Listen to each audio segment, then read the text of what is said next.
কি ভাবছেন মুড়ি মাখানোর জন্য পেঁয়াজ মরিচ মাখতেছি?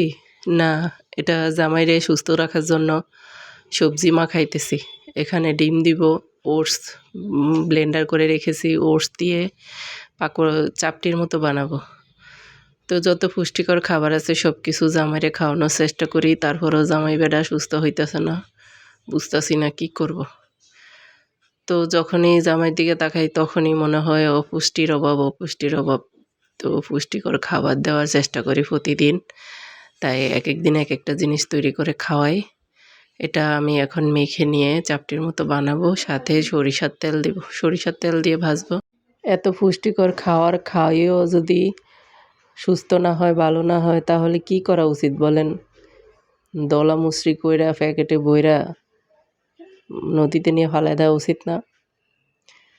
যাই হোক, আমার মতো কে কে আছেন এরকম জামাইরা তো যত্ন করেন, খেয়াল করেন, কমেন্টে অবশ্যই জানাবেন।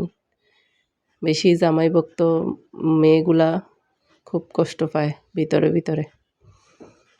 যাই হোক, সবাই ভালো থাকবেন, আমাকে একটু সাপোর্ট করবেন, ভালোবাসা দিবেন, এটাই আপনাদের কাছে কামনা করি।